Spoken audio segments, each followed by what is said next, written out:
Director for Americans for Prosperity.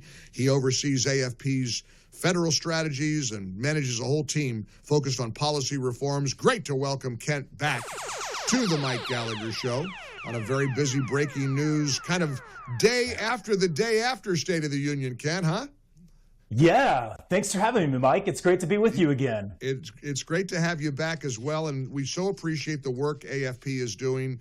The economy, I think about the raging Cajun. It's the economy's stupid, right? The phrase he coined many years ago.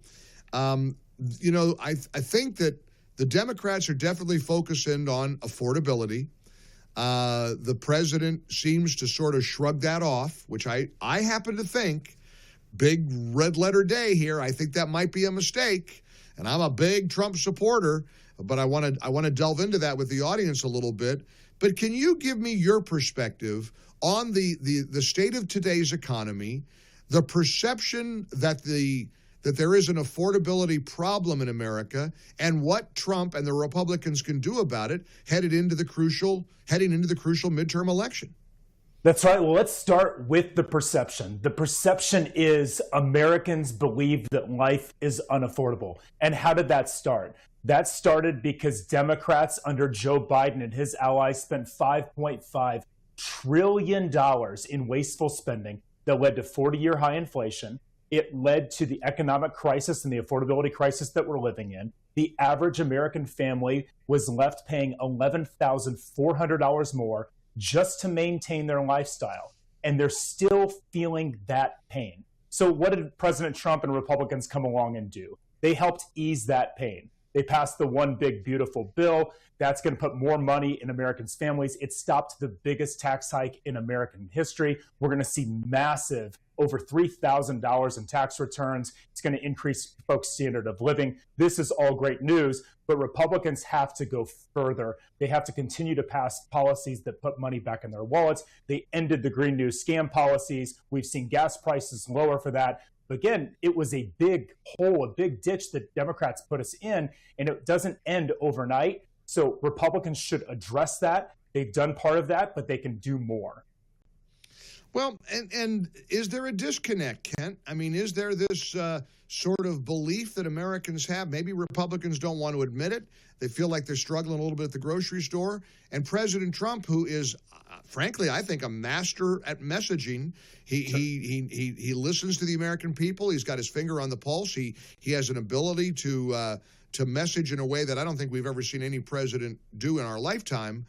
He does, at least to me, seem to be sort of maybe has a little bit of a tin ear on this issue, because I think he's frustrated that all these metrics are good, the GDP, inflation, the stock market, but to people who are still struggling when they go to the grocery store or pay the rent, they don't care. And do you feel like there might be a disconnect there? I don't know if there's a disconnect, but when you have 21.5% cumulative inflation, which is what we saw under Joe Biden, it doesn't just go away. But President Trump is right that we see strong GDP numbers. We see wages growing. We see more people being hired. Again, we see more money being put back into Americans' pocketbooks with lower gas prices, with One Big Beautiful Bill. We see the stopping the biggest of the tax hike in American history. I can see where the president is frustrated, because I think he feels like his policies, look at what's happening in the stock market right now, that he sees this going on. But again, we can't just tell the American people that, hey, everything is good, nothing to see here. This is an opportunity. This is an opportunity for President Trump and Congress to go further. I think one thing that they can do right now is don't stop. Don't wrap it up ahead of the midterms. Continue to work together, and we could unleash something like permitting reform. There is too much red tape that stops us from building. It stops us from putting shovels into the ground. It takes longer to get permits than it does to build the projects we need. Things like energy transmission lines for the AI revolution coming along.